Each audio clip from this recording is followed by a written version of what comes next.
हाँ जी, good evening बच्चों। चलिए आज हम एक नया चैप्टर शुरू कर रहे हैं। ठीक है, biology class 11 second last chapter, शायद चैप्टर 21 में आता है। इसका नाम है न्यूरल कंट्रोल एंड कोऑर्डिनेशन। ठीक है, ठीक है। मैं यहाँ टॉपिक का नाम लिख रहा हूँ, न्यूरल कंट्रोल एंड कोऑर्डिनेशन।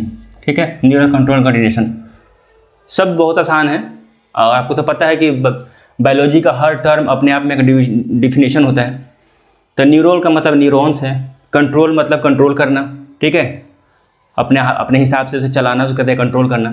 और कोऑर्डिनेट का मतलब होता है कि मिला जुला के चलाना। तो न्यूरल कंट्रोल एंड कोऑर्डिनेशन। ठीक है, तो न्यूरल कंट्रोल कोऑर्डिनेशन करने का, पढ़ाने का, आपको तो पता है कि मैं जब भी पढ़ाना शुरू करता हूँ तो लिविंग से लिंक करने की कोशिश करता हूँ। और हर चैप्टर का जब तक एक माहौल नहीं तैयार कर लेंगे तो वहाँ चैप्टर पहुँचने में आपकी मुश्किल। तो इस चैप्टर का माहौल कैसे बनाया जाएगा? तो कहना है कि न्यूरल कंट्रोल एंड कोऑर्डिनेशन एक लिविंग ऑर्गेनिज्म का फीचर है। अगर लिविंग ऑर्गेनिज्म है तो ये फीचर उसमें ज़रूर होगा। ठीक है, डेड सेल में काम नहीं करता।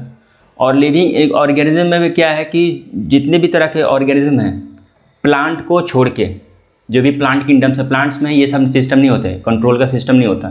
ठीक है, उनका एक अलग सिस्टम होता है, वो थोड़ा सा हार्मोनल कंट्रोल पे चलते हैं।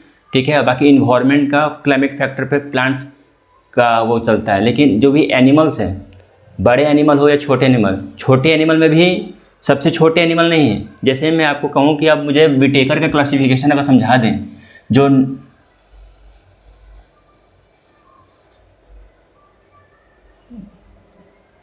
90 क्या हो गया पेन में, जो 1969 में विटेकर साहब, आर.एच. विटेकर थे। वो क्या नहीं चल रहा, क्या हो गया पेन को? अच्छा मैं देखता हूँ, रुकिए। 1969 में आर.एच. विटेकर हुए थे। ठीक है, एक साइंटिस्ट हुए थे बायोलॉजी में। उन्होंने 5 किंगडम क्लासिफिकेशन दिया था। 5 किंगडम। पहला किंगडम था मोनेरन्स। ठीक है, मोनेरन्स। मैं जब भी पढ़ाना शुरू करता हूँ बायोलॉजी तो मैं यही शुरू करता हूँ, क्या है कि लिंक करने में आसानी होती है। फिर है प्रोटिस्टा, उसके बाद है फंजाई, उसके बाद है प्लांटी, उसके बाद है एनिमलिया। ठीक है, तो न्यूरल कंट्रोल कोऑर्डिनेशन हम देखेंगे क्या सारे ऑर्गेनिज्म में होते हैं, तो बोले नहीं सिंगल इसमें नहीं होगा, न्यूरल कंट्रोल इसमें नहीं होगा, प्रोटिस्टा में नहीं होगा, फंजाई में नहीं होगा, प्लांटी में नहीं होगा, एनिमल में भी होगा तो जो लोअर ऑर्गेनिज्म है उसमें नहीं होगा। कुछ ऑर्गेनिज्म होंगे जिसमें बहुत ही क्या कहते हैं कि लेस डेवलप्ड होगा न्यूरल कंट्रोल। और जो सबसे एडवांस और सबसे ज़्यादा जो डेवलप है न्यूरल कंट्रोल वो है हायर एनिमल में। हायर एनिमल में हुई मैमल्स में, हम जैसे इंसान हो गए, समुद्र में ब्लू व्हेल्स हो गए, शार्क हो गए, एलिफेंट हो गए, टेरेस्ट्रियल में एलिफेंट हो गए, उन लोग में बहुत ज़्यादा ये सिस्टम डेवलप्ड है। न्यूरल कंट्रोल कोऑर्डिनेशन उसमें ज़्यादा सिस्टम डेवलप्ड है। तो ये एक तो लिंक हो गया। उसके मैं जब से कह रहा हूँ कि नहीं एक लिविंग ऑर्गेनिज्म का फीचर है, तो अगर आप मुझे बता दें कि लिविंग ऑर्गेनिज्म का प्रॉपर्टी क्या है। ठीक है, लिविंग ऑर्गेनिज्म का प्रॉपर्टीज, लिविंग ऑर्गेनिज्म का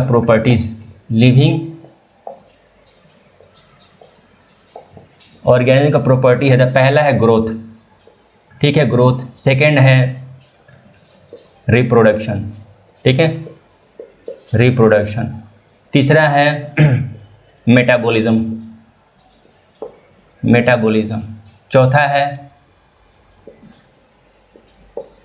कॉन्शियसनेस। ठीक है, पांचवा है सेल्फ रेप्लिकेशन,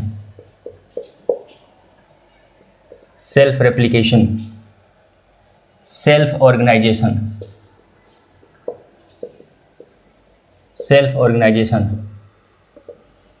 इमर्जेंस। कितने हो गए? 1 2 3 4 5 6 7 emergence, self organisation, self replication, consciousness, 1 2 3 और दो और हैं।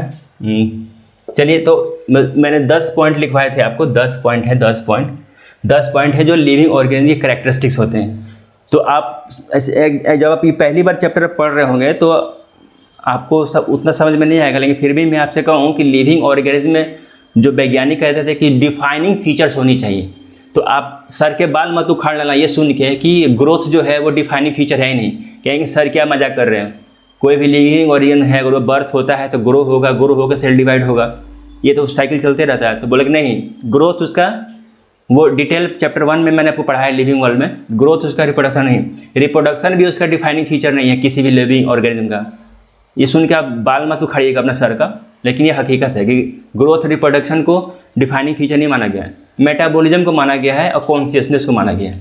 तो हमारा जो चैप्टर है बस ये 2 टॉपिक से रिलेटेड है। बाकी बायोलॉजी के जितने भी चैप्टर हैं ये सारे टर्म्स मिलेंगे आपको। हमारा काम सिर्फ मेटाबॉलिज्म कॉन्शियसनेस से काम चल जाएगा।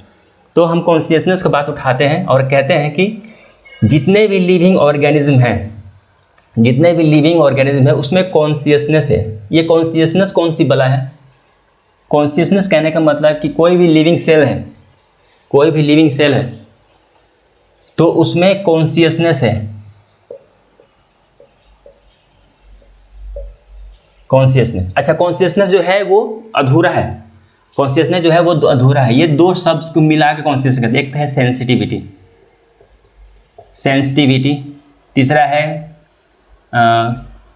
रिस्पॉन्सिवनेस, ठीक है, रिस्पॉन्सिवनेस। उधर 7 था, 7 8 9 ये हो गया। तो कॉन्शियसनेस जो है सेंसिटिविटी और रिस्पॉन्सिवनेस को मिला के बोलती है। ये कॉन्शियसनेस क्या है? तो कह रहे हैं जितने भी लिविंग ऑर्गेनिज्म हैं अगर उसमें कॉन्शियसनेस है तो कहेंगे कि वो लिविंग का प्रॉपर्टी है। कॉन्शियसनेस का मतलब जागरूक। जैसे मैं आपको एक थप्पड़ मारूं, आपकी आंखें मुझे कहेंगी कि आप ऐसे करेंगे, तो एक आपका जो ब्रेन है वो कॉन्शियस हो जाएगा, मतलब सतर्क हो जाएगा, ठीक है, कॉन्शियस हो जाएगा, सतर्क हो जाएगा और रिस्पॉन्स भी करेगा। तो पहला सेंसिटिविटी, सेंस कर लिया, डिटेक्ट कर लिया कि मेरे ऊपर कोई पत्थर फेंकने वाला है, ठीक है, अब उसके बाद मैं अपने हाथ से रोकूंगा, मैं रिस्पॉन्स भी कर रहा हूँ, नहीं मुझे कोई मत मारी। तो सेंसिटिविटी और रिस्पॉन्सनेस मिला के कॉन्शियसनेस कहा जाता है। तो कहने का मतलब कि कॉन्शियसनेस का क्या लेना देना ब्रेन से है? क्या ब्रेन से लेना देना है कॉन्शियसनेस? अगर ये बात है तो फिर आप कहेंगे कि सर फिर विटेकर वाला में था कि प्लांट, फंजाई, ठीक है, एल्गी, ये सब प्लांट में है था, मोनेरस में बैक्टीरिया, ये भी तो लिविंग सेल्स है। तो क्या इनमें ब्रेन है? तो बोले कि नहीं, कॉन्शियसनेस जो है, कॉन्शियसनेस का ब्रेन से कुछ लेना देना नहीं है। अगर ब्रेन प्लांट में नहीं है फिर भी तो उनका भी सेल्स तो कॉन्शियस है ना, उनका भी सेल्स तो कॉन्शियस है। वो कैसे काम करते हैं? उनका भी हर तरह का environmental change, internal change, external change को डिटेक्ट कर लेते हैं।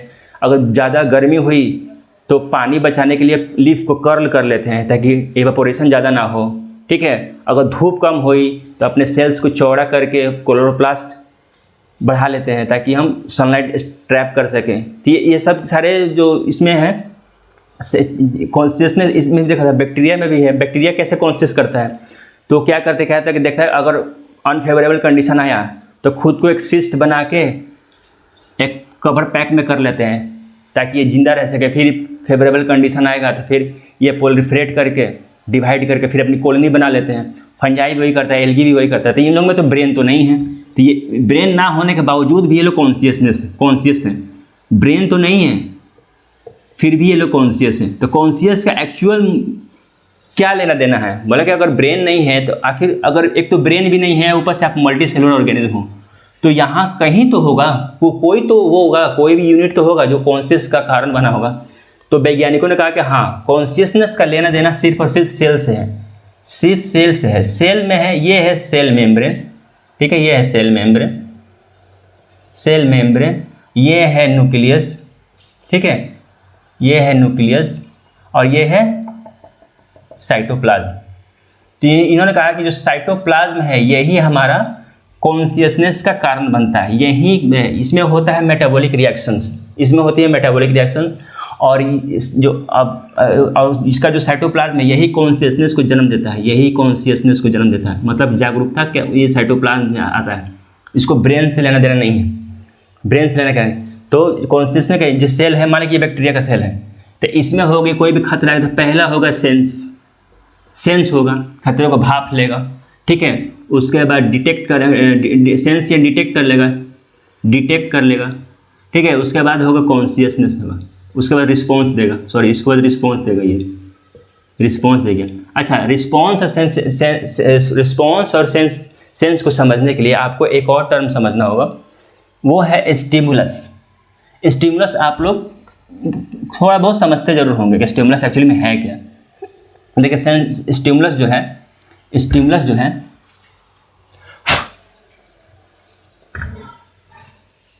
जो स्टिमुलस है हमारा, स्टिमुलस जो है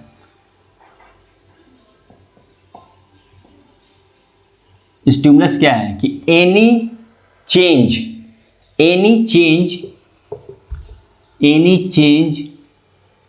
इन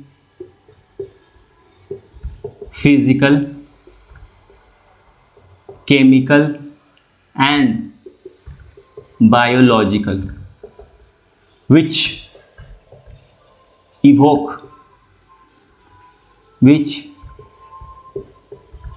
the response, ठीक है। इवोक द रिस्पॉन्स, इसका मतलब क्या हुआ कि स्टिमुलस मतलब मुझे तुम्हें जागरूक करना, तुम्हें क्या करना, तुम्हें प्रोवोक करना, तुम्हें जगाना है, तुम्हें ठीक है सतर्क करना है। वो कोई भी स्टिमुलस हो सकता है। जैसे फिजिकल वर्ल्ड में कोई मुझे ढेला चला कर मार दिया, पत्थर ईंट चला कर मारने की कोशिश करिए। केमिकल चेंज का मतलब कोई मुझ पे पेशाब फेंक दिया, गौमूत्र फेंक दिया, ठीक है, तेजाब फेंक दिया, वो केमिकल चेंज है। बायोलॉजिकल चेंज में जो हमारा सनलाइट है, एयर है, प्रेशर है, ठीक है, ये सब में कोई चेंजेज आया और हमारा सेल्स डिटेक्ट कर ले और डिटेक्ट करने के बाद रिस्पॉन्स दे, तो वही आपका कॉन्शियसनेस हो गया। स्टिमुलस पैदा करेगा, स्टिमुलस आएगा, सेंस से डिटेक्ट कर लेगा और डिटेक्ट करने के बाद रिस्पॉन्स देगा। हर सेल लिविंग दुनिया का हर एक सेल क्या करेगा, पहले उसके पास एक स्टिमुलस आएगा, वो स्टिमुलस को डिटेक्ट कर लेगा, डिटेक्ट करने के बाद सेंस करेगा, सेंस के बाद रिस्पॉन्स करेगा। देखिए स्टिमुलस आएगा, एक कोई भी स्टिमुलस आएगा, स्टिमुलस उसको डिटेक्ट कर लेगा, सेल जो है डिटेक्ट कर लेगा, ठीक है, सेंस करेगा, एनालाइज करेगा, फिर रिस्पॉन्स करेगा। ये हर लिविंग सेल ये करेगी, ठीक है, भले उसके पास ब्रेन हो या ना हो, ठीक है।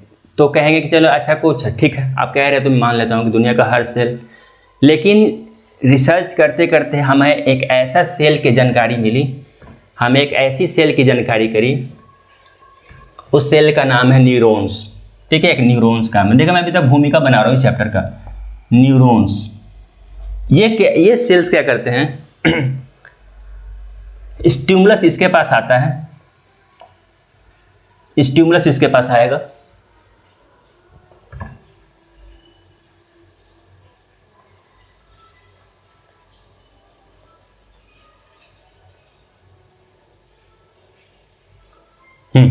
देखिए स्टिमुलस इसके पास आएगा, ये न्यूरॉन सेल है, स्टिमुलस इसके पास आएगा, ये कर लेगा डिटेक्ट, ठीक है, ये करेगा सेंस और ये करेगा ट्रांसमिट, ये करेगा ट्रांसमिट। आपने कहा कि सर स्टिमुलस आया, डिटेक्ट किया, सेंस किया, ट्रांसमिट कर दिया, मतलब जो इन्फॉर्मेशन आया उसने इन्फॉर्मेशन लिया, दे दिया, ये भी तो एक सेल है, तो इसको कॉन्शियस तो होना चाहिए ना। कॉन्शियस मतलब रिस्पॉन्स तो देना चाहिए था, रिस्पॉन्स ही नहीं दिया इसने, रिस्पॉन्स नहीं दिया, ये रिस्पॉन्स नहीं दिया। नॉर्मल सेल क्या करता था, स्टिमुलस आता था, डिटेक्ट करता था, सेंस करता था, एनालाइज करता था, फिर रिस्पॉन्स देता था। ये रिस्पॉन्स नहीं कर रहा, बोला कि हम रिस्पॉन्स देना हमारा काम नहीं है भाई, हम रिस्पॉन्स नहीं देंगे, हमारा काम था इन्फॉर्मेशन लेना और ब्रेन तक पहुंचा देना। फिर ब्रेन भैया जो कहेंगे, जैसा सूचना मुझे देंगे, फिर मैं वो काम करवाने के लिए फिर इन्फॉर्मेशन पहुंचाऊंगा। रिस्पॉन्स देना मैंने कहा, रिस्पॉन्स देना ब्रेन का, जो ब्रेन कहेंगे वो मैं करवा दूंगा। आपका दिया सूचना मैंने पहुंचा दिया, ब्रेन का सूचना मैंने पहुंचा दिया, रिस्पॉन्स देना मेरा काम नहीं है। तो ये जो न्यूरॉन्स है वो रिस्पॉन्स नहीं दे रहे हैं, लेकिन डिटेक्ट कर रहे हैं, सेंस कर रहे हैं, ट्रांसमिट कर रहे हैं, डिटेक्ट कर रहे हैं, सेंस कर रहे हैं, ट्रांसमिट कर रहे हैं। ठीक है, ये लोग ट्रांसमिट कर रहे हैं।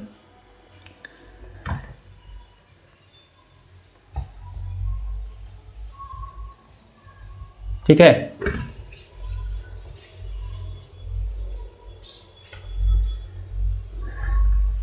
अब ये न्यूरॉन्स हैं। ठीक है, ये न्यूरॉन्स हैं, ये न्यूरॉन्स हैं। न्यूरॉन्स क्या कर रहे हैं, इस पे स्टिमुलस आ रही है, स्टिमुलस आ रही है, ये इस पे स्टिमुलस आया, इसने डिटेक्ट किया, इंफॉर्मेशन को रिसीव किया, यानी सेंस किया, रिसीव किया, फिर ट्रांसमिट किया। रिस्पॉन्स नहीं किया, बल्कि रिस्पॉन्स करना हमारा काम नहीं, ट्रांसमिट किया, ट्रांसमिट किया। तो बोला कि अच्छा चलो ठीक है, इतना तक काम कर लो, तो और क्या एक्स्ट्रा काम कर रहे हो, इतना तब से हवा बांध के रखे हो इतना, कि और क्या एक्स्ट्रा, ऐसा क्या है तुम्हें कि तुमको हम पढ़ना पड़ रहा है, और क्या एक्स्ट्रा काम कर रहे हो। तो देखो इस चैप्टर का जो पहला चैप्टर है एनसीईआरटी वाला, वहाँ एक टर्म शुरू करता है समझाने के लिए कि न्यूरॉन्स का आखिर काम क्या है, न्यूरॉन्स का काम क्या है। तो ये जो चैप्टर है एक टर्म लेके चलती है, उस टर्म का नाम है होम्योस्टेसिस। देखिए एक और नया शब्द आया, मैंने कहा ना कि बायोलॉजी में हर टर्म अपने आप में एक डिफिनेशन है, अगर उसे ब्रेक कर करके पढ़ेंगे तो देखिए होम्योस्टेसिस, होम्योस्टेसिस, होम्योस्टेसिस। होम्यो का मतलब हो गया सेम, ठीक है, स्टेसिस का मतलब हो गया स्टेबल, कांस्टेंट, एक जैसा या कांस्टेंट, कांस्टेंट, ठीक है, एक जैसा। मतलब कोई भी इन्वायरमेंट है, कोई भी इन्वायरमेंट है, अगर वो एक जैसा है, कोई बदलाव नहीं आ रहा है, सब कुछ एक जैसा चल रहा है, तो कहेंगे कि होम्योस्टेसिस है, अंदर होम्योस्टेसिस है। तो होम्योस्टेसिस कैसे आएगा, क्या है होम्योस्टेसिस। तो होम्योस्टेसिस का मतलब हुआ कि अब हर लिविंग ऑर्गेनिज्म में, जैसे मैं बताया था, ग्रोथ, रिप्रोडक्शन, मेटाबॉलिज्म, कॉन्शियसनेस, तो अगर बॉडी में मेटाबॉलिज्म हो रहा है, कोई भी रिएक्शंस हो रहे हैं, मेटाबॉलिज्म हो रहा है, तो मेटाबॉलिज्म दो तरह का हो रहा है ना, एक है कैटाबॉलिज्म, कैटाबॉलिज्म, एक है एनाबॉलिज्म। कैटाबॉलिज्म का मतलब वो मॉलिक्यूल्स जो टूट रहे हैं, ठीक है, टूट रहे हैं और उससे कुछ नया प्रोडक्ट बन, मतलब यहाँ पे ब्रेक हो रहे हैं वो मॉलिक्यूल्स, और यहाँ पे ब्रेक, रिफॉर्म, ब्रेक और रिफॉर्म, वो मॉलिक्यूल्स जो पुराने मॉलिक्यूल टूट गए और टूटे हुए मॉलिक्यूल से नए मॉलिक्यूल्स बन रहे हैं, तो कैटाबॉलिज्म, एनाबॉलिज्म, ये सब हो रहे हैं। अगर ये केमिकल रिएक्शंस है, अगर ये केमिकल रिएक्शंस है, केमिकल रिएक्शंस हैं, तो इन्हें होगा टाइम से अगर हम भाग दें तो इन्हें कहते हैं rate of reactions, rate of reactions, इन्हें कहेंगे हम रेट ऑफ रिएक्शन। देखिए बात को पकड़ने की कोशिश करिए, घबराइए मत, ये कोई बहुत बड़ा साइंस नहीं है, ये एक साधारण साइंस है कि हर लिविंग ऑर्गेनिज्म में अगर आप चाहते हो कि होम्योस्टेसिस बना रहे, यानी एक जैसा बॉडी में संतुलन बना रहे, तो जो होगा मेटाबॉलिज्म के थ्रू होगा, उसमें होता है कैटाबॉलिज्म, एनाबॉलिज्म। उस एनाबॉलिज्म का रेट होता है, कोई भी रिएक्शन करने का एक रेट होता है, वो रेट टाइम से निकलता है ना, जैसे एनर्जी को टाइम से देता है, पावर है, पावर क्या है, एक रेट है। उसी तरह रेट ऑफ रिएक्शन, अगर आप चाहते हैं कि रेट ऑफ रिएक्शन कांस्टेंट रहे, रेट ऑफ रिएक्शन कांस्टेंट रहे, ठीक है, रेट ऑफ रिएक्शन कांस्टेंट रहे, तो ये रेट ऑफ रिएक्शन, और रेट ऑफ रिएक्शन बॉडी के कांस्टेंट इन्वॉल्व में आता है, तो बॉडी रहती है फिट, बॉडी रहती है फिट। ध्यान दिए, कैटाबॉलिज्म अगर कांस्टेंट रेट पे हो, कांस्टेंट रेट पर हो, तो होगी कांस्टेंट रेट पे बॉडी रहेगी फिट। कोई भी मान ले कि लंग्स अपने आप मन मर्जी कर रहा है, लीवर अपने आप की मन मर्जी कर रहा है, ठीक है, हमारे वो क्या बोलते हैं हार्मोनल ग्लैंड्स, वो अपने आप की मर्जी कर रहे हैं, वो एक दूसरे का बात नहीं मान रहे, कुछ अपना कर रहा है, कुछ अपना कर रहा है, तो बॉडी का जो इंटरनल इन्वायरमेंट है वो खराब हो जाएगा, गड़बड़ा जाएगा। इसलिए सबको एक कांस्टेंट रेट पे काम करना चाहिए। तो जो रेट है वो कांस्टेंट रेट पे काम करेगी तो हमारी बॉडी रहेगी फिट, और जो बॉडी फिट रहेगी उसी को बॉडी को सर्वाइवल का मौका मिलेगा, सर्वाइव का मौका मिलेगा। इसी को सर्वाइवल ऑफ द फिटेस्ट कहते हैं, डार्विन वाला। तो आप चाहते हैं कि आपकी बॉडी सर्वाइव करे, तो बॉडी को रहना होगा फिट। फिट कैसे होगा कि सारे रिएक्शन कांस्टेंट रेट पर चले। कांस्टेंट रेट पर क्यों, कैसे चलेगा, तो सारे मेटाबॉलिज्म एक साथ चले, ठीक है। तो अगर मेटाबॉलिज्म एक साथ है तो बॉडी हमारी होम्योस्टेसिस पे रहेगी, कांस्टेंट इन्वायरमेंट पे रहेगी, कांस्टेंट इन्वायरमेंट रहेगी। समझ में आ रहा है?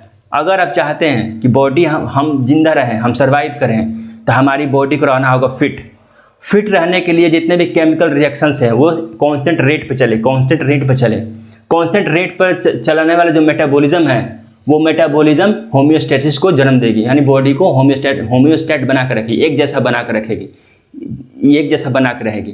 अब जितने भी ऑर्गन हैं, अब हमारा बॉडी, अगर मैं आपको पूछूं तो कंफ्यूज तो नहीं करेंगे ना, हमारे अंदर में सेल में भी है, टिश्यू भी है, ऑर्गन है और ऑर्गन सिस्टम भी है। ठीक है, हमारे बॉडी में सेल भी है। जैसे लिविंग ऑर्गेनिक इवोल्यूशन के हिसाब से पहले सेल बना, सेल के बाद टिश्यू बना, टिश्यू के बाद ऑर्गन्स बने, ऑर्गन्स के बाद ऑर्गन सिस्टम बना, ऑर्गन सिस्टम के बाद इंडिविजुअल ऑर्गेनिज्म बना,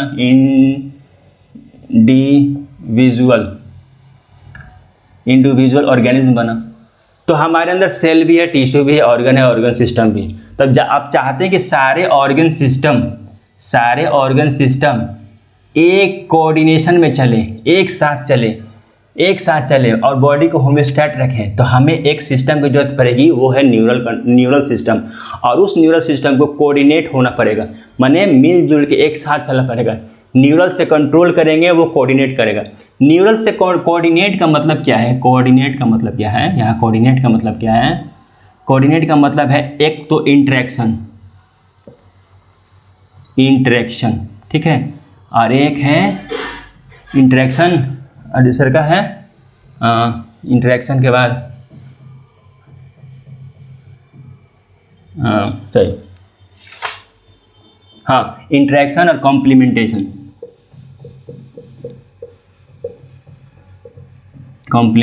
देखिए एनसीईआरटी में दो टर्म पे बहुत जोर डाला गया है।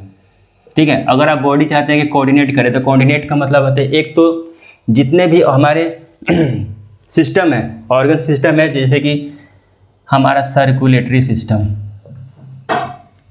रेस्पिरेटरी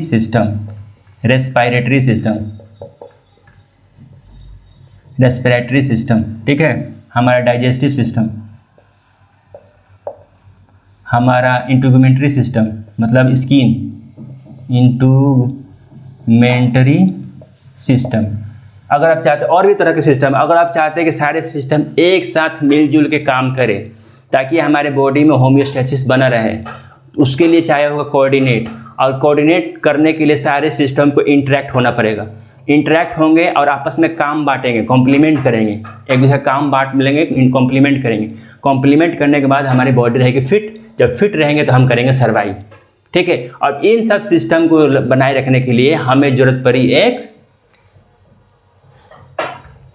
नर्वस सिस्टम की। ठीक है, नर्वस सिस्टम की जरूरत पड़ी। अच्छा, बॉडी हमारी कोऑर्डिनेट कर रही है, सारे ऑर्गन सिस्टम एक दूसरे से कोऑर्डिनेट कर रहे हैं। कोऑर्डिनेट कैसे कर रहे हैं? क्या एक दूसरे को चिट्ठी लिखते हैं, व्हाट्सएप करते हैं या मैसेज करते हैं? कोऑर्डिनेशन का मतलब क्या है? हमने न्यूरल तो समझ लिया कि मोटा मोटी समझ गया कि हमारी बॉडी कोऑर्डिनेट करेगी न्यूरल सिस्टम से या नर्वस सिस्टम से। तो कैसे करेगी? अगर हम कह रहे हैं कि हमारी बॉडी जो कोऑर्डिनेट कर रही है, तो पहला तो सारे सिस्टम में होगा इंटरेक्शन और होगा कॉम्प्लीमेंटेशन।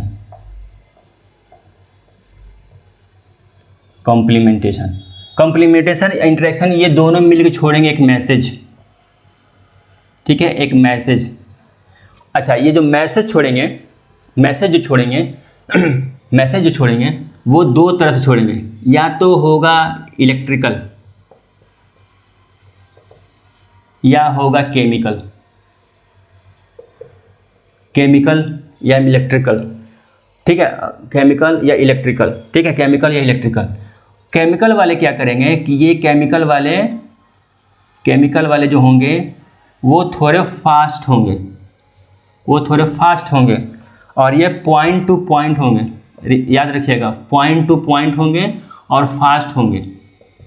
और केमिकल वाले जो क्या होंगे वो होंगे स्लो, और ये सिर्फ सोर्स टू टारगेट पे काम करेंगे। आप मेरी बातों को पकड़ ले, समझ गए हो कि मैं किस की बात कर रहा हूँ। अगर ऑर्गन्स को इंटरेक्ट कराना है, अपना काम दूसरे को समझाना है कि भाई तू अब ये काम कर दे, मैं तुझे सूचना दे रहा हूँ कि तू ये काम कर दे, ठीक है, ऑर्गन से, तो वो दो तरह के सिग्नल पहुँचेगी, एक तो कि इलेक्ट्रिकल, और यही इलेक्ट्रिकल सिग्नल्स हमारे न्यूरल सिस्टम को जन्म देती है, यही न्यूरल सिस्टम होती है, और इन सबको चलाने वाला हमारा सेल न्यूरॉन्स कहलाते हैं, न्यूरॉन्स कहलाते हैं। और ये केमिकल्स वाले ये देती हैं हमारे हार्मोन्स को। हार्मोन भी एक तरह का कोऑर्डिनेशन सिस्टम है जो केमिकल्स के थ्रू काम करती है, ठीक है। ये भी एक न्यूरल कंट्रोल सिस्टम, एक कंट्रोल सिस्टम है जो केमिकल एंड हार्मोन्स के थ्रू काम करती है, लेकिन ये स्लो होती है, ये स्लो होती है, और ये होती है फास्ट, पॉइंट टू पॉइंट। जैसे ब्रेन है, ये ब्रेन से चला एक दूसरे का न्यूरॉन्स करते हुए टारगेट सेल तक पहुँचे, तो कहने का पॉइंट टू पॉइंट इसमें इंटरेक्शन है, पॉइंट टू पॉइंट। लेकिन हार्मोन्स जो चलेगा वो एक बार जिस ग्लैंड से चला सीधा उसी टारगेट पे जाके काम करेगा, बीच में उसका कुछ लेना देना नहीं है, किसी से मिलना जुलना नहीं है, क्योंकि इसका रिसेप्टर्स यहाँ मौजूद है। देखिए ध्यान सुनिए, हार्मोन्स के बारे में मैं आपको बताया हूँ मेरे वीडियो में है कि ऐसा माइक्रोमोलिक्यूल्स, एक ऐसा प्रोटीन जिस टारगेट से चलेगा वो पहले इमेच्योर फॉर्म में नहीं चलेगा, वो जब भी चलेगा तो मैच्योर में रहेगा, एक प्रोसेस फॉर्म में। मतलब कि मैं निकला हूँ तो काम करूँगा ही करूँगा, ये नहीं कि मैं पहले इनएक्टिव फॉर्म में था, रास्ते में मुझे एक्टिव बनाने के लिए कोई इंजाइम आएगा, कोई केमिकल्स आएंगे, फिर मैं एक्टिव होऊंगा, फिर काम करूँगा, नहीं। हार्मोन्स जब भी चलेंगे तो एक्टिव फॉर्म में चलेंगे, क्योंकि एक इस ग्लैंड से चलता है ना, किसे स्टोर करने वाला कोई ग्लैंड नहीं है, इसीलिए डक्टलेस ग्लैंड कहते हैं हार्मोन्स को। ये डक्टलेस ग्लैंड से उसको बना तो लिए, लेकिन इसको स्टोर रखने के लिए कोई हमारे पास डक्ट नहीं है, वो बनेंगे सीधा ब्लड वेसल्स में जाएंगे, और ब्लड वेसल्स तुरंत उस टारगेट सेल तक जाएंगे जहां हमें उसकी ज़रूरत होती है। तो हार्मोन्स सीधा टारगेट से सोर्स से सीधा टारगेट पर काम करती है, और ये प्रोसेस स्लो होता है, लेकिन ये वाला पॉइंट टू पॉइंट होता है और फास्ट होता है, जहाँ काम करना है तो तुरंत होगा। सोचिए कि मैंने आपको एक थप्पड़ मारा और 2 दिन के बाद मुझे आप गाली दीजिएगा, ये वाला होगा तो बहुत दिन के बाद है ना, शाम तक आएगा, 1 दिन बाद आएगा, 1 घंटे बाद आएगा, कुछ देर बाद रिएक्शन होगा। लेकिन अगर किसी ने मुझे थप्पड़ मारा, मैं उसी वक्त उसे गाली बक दूंगा, ये तुरंत क्विक रिस्पॉन्स होगा उसका। तो ये इलेक्ट्रिकल सिग्नल से बनेगा, जिसका न्यूरॉन सिस्टम यहीं से बनता है, कि यही न्यूरॉन सिस्टम है, ठीक है। मैं एक बार फिर से रिकॉल कर देता हूँ कि देखिए न्यूरल सिस्टम जो है, ठीक है, न्यूरल जो सिस्टम है हर एक लिविंग ऑर्गेनिज्म का प्रॉपर्टी है, लेकिन सारे सेल्स न्यूरॉन्स पे काम नहीं करते हैं, ठीक है। उसका कॉन्शियसनेस अपना प्रॉपर्टी आता है, लेकिन जो इवोल्यूशन के हिसाब से जो सेल से मल्टी सेलुलर ऑर्गेनिज्म बढ़ते गए, जो एडवांस एनिमल बने, उनमें एक सिस्टम डेवलप हो गया, कोऑर्डिनेशन सिस्टम, जो न्यूरॉन्स पे काम करता है। न्यूरॉन्स की अपनी खासियत होती है, एक ऐसा सेल जो डिटेक्ट करता है, रिसीव करता है और ट्रांसमिट करता है, रिस्पॉन्स नहीं देता। कोई भी लिविंग सेल वो डिटेक्ट भी करेगा, रिसीव भी करेगा और रिस्पॉन्स भी करेगा, लेकिन न्यूरॉन्स रिस्पॉन्स नहीं करेगा। रिस्पॉन्स मतलब तुरंत जवाब नहीं देता है, जवाब देना का किसी और काम है, वो कहेगा हम आपका सिग्नल ब्रेन तक पहुंचा देते हैं, ब्रेन भैया जो कहेंगे वो काम होगा। बाकी जो सिंपल सेल है वो लोग तुरंत रिस्पॉन्स दे देते हैं, ठीक है। उसके बाद होती है कि अगर आप बॉडी चाहते हैं कि बॉडी हमारी जो होम्योस्टेसिस में रहे, एक कॉन्स्टेंट इन्वायरमेंट में रहे, तो सारे ऑर्गन सिस्टम को मिलजुल के काम करना होगा, और उनको मिला जुला वाला काम करेगा कोऑर्डिनेशन सिस्टम से। अगर कोऑर्डिनेशन है तो 2 तरह कोऑर्डिनेशन होगा, मतलब मैसेज 2 तरह से काम करना पहुंचाया जाएगा, एक इलेक्ट्रिकल के, एक केमिकल से। इलेक्ट्रिकल वाले को नर्वस सिस्टम कहते हैं और केमिकल वाले को हार्मोनल सिस्टम कहते हैं, ठीक है। अब एनसीईआरटी का जो इस पहले चैप्टर के पहले पेज में, इस चैप्टर के पहले पेज में एक एग्जाम्पल समझाया गया है, ठीक है। मैं एग्जाम्पल आपको समझाने की कोशिश करता हूँ कि इसमें न्यूरॉन्स का क्या काम है और होम्योस्टेसिस क्या है और सारे ऑर्गन्स कैसे कोऑर्डिनेट करके काम करते हैं। जैसे मान लें कि आपका बिहार पुलिस का, चाहे किसी मिलिट्री का, अग्निवीर का तैयारी कर रहे हैं और आपको रोज़ दौड़ना होता है, आप रोज़ दौड़ रहे हैं 10 किलोमीटर 5 किलोमीटर, रोज़ एक्सरसाइज कर रहे हैं। तो आप एक्सरसाइज कर रहे हैं, जब आप एक्सरसाइज कर रहे हैं तो आपको लगेगी एनर्जी, ठीक है। आपको एनर्जी कहाँ से मिलेगी? ग्लूकोज से। ग्लूकोज कहाँ से आएगा? डाइजेस्टिव सिस्टम से। जो भी कार्बोहाइड्रेट खाएंगे वो डाइजेस्ट होकर ग्लूकोज देगा। डाइजेशन से ग्लूकोज मिलेगा, ग्लूकोज से एनर्जी मिलेगी, एनर्जी से एनर्जी में जाएगा। फिर कहेंगे एनर्जी, ग्लूकोज को डाइजेस्ट करने के लिए हमें चाहिए ऑक्सीजन, हमें चाहिए ऑक्सीजन। ऑक्सीजन हमें कहाँ से मिलेगा? रेस्पिरेटरी सिस्टम से, रेस्पिरेटरी सिस्टम से मिलेगा।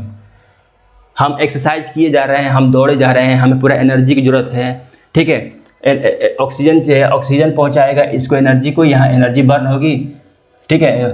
उसके बाद क्या है कि नहीं भाई हमें और एनर्जी चाहिए, तो जैसे ही रेस्पिरेशन बढ़ेगा तो हमारे रेस्पिरेशन का रेट भी बढ़ जाएगा, रेस्पिरेशन का रेट भी बढ़ जाएगा, और इसे एनर्जी चाहिए और ऑक्सीजन चाहिए, तो हमारे लंग्स काम करेंगे, ठीक है। लंग्स और उसके ट्रैकियल सिस्टम काम करेंगे, ट्रैकियल सिस्टम काम करेंगे। देखिए एक सिस्टम, दो सिस्टम, तीन सिस्टम।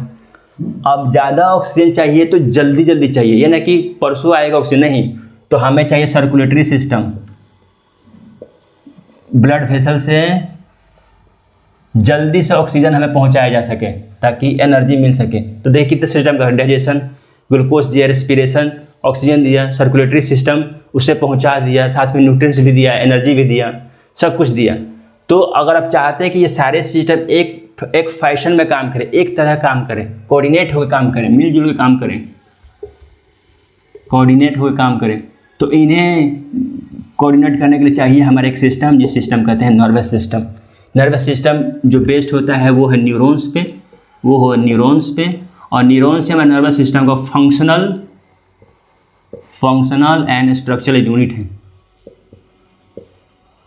देखिए फंक्शनल स्ट्रक्चरल जब भी शब्द आए तो आप इसमें देखिए कि ये न्यूरॉन्स दोनों काम कर रहा है कि नहीं। जैसे हमारी एक किडनी है, जैसे हमारी किडनी है, किडनी में होती है नेफ्रॉन्स, किडनी में होती है नेफ्रॉन्स। तो नेफ्रॉन्स जो है सिर्फ और सिर्फ स्ट्रक्चरल, सिर्फ फंक्शनल यूनिट है, स्ट्रक्चरल यूनिट नहीं है। ये जो किडनी है सिर्फ न्यूरॉन्स के अलावा और भी चीज़ से, टिश्यू से बनी है, कॉर्टेक्स मेडुला और तरह के टिश्यू से बनी है, लेकिन न्यूरल सिस्टम जो सिर्फ न्यूरॉन से बनी है, जिसका फंक्शन भी है और स्ट्रक्चर भी है। स्ट्रक्चर में तो स्ट्रक्चर बनाया और फिर काम भी करता है, स्ट्रक्चर बनाता है, फंक्शन करता है, लेकिन हमारे किडनी के नेफ्रॉन्स है वो सिर्फ स्ट्रक्चरल यूनिट है, फंक्शनल यूनिट है, सॉरी फंक्शनल, स्ट्रक्चरल यूनिट नहीं है, स्ट्रक्चरल यूनिट नहीं है, सिर्फ फंक्शनल यूनिट है। और भी तरह का किडनी बना है और इसमें न्यूरॉन्स काम करते थे, इसलिए नेफ्रॉन्स जैसे फंक्शनल यूनिट है, लेकिन नर्वस सिस्टम में ये फंक्शनल यूनिट भी है और स्ट्रक्चरल यूनिट भी है। ये दो बातें याद रखिएगा। तो चलिए आज के लेक्चर में सिर्फ इतना ही। ये सब इंट्रोडक्शन था, एक गैले के चैप्टर का समा बांध रहे थे, एक लिंक तैयार कर रहे थे। अब अगले चैप्टर से मेन नर्वस सिस्टम करेंगे, जिसका क्लासिफिकेशन देखेंगे। न्यूरॉन से दो classification, central nervous system, peripheral, फिर उसका क्लासिफिकेशन, फिर उसके अंदर क्लासिफिकेशन, फिर पार्ट्स बॉडी, फिर न्यूरॉन्स का सेल कितने तरह के होते हैं, कहाँ कहाँ पाए जाते हैं, ये सब हम लोग आगे आने वाले वीडियोज़ में हम लोग देखेंगे। तब तक के लिए इतना ही, अब आज के लिए इतना ही। Thank you, bye.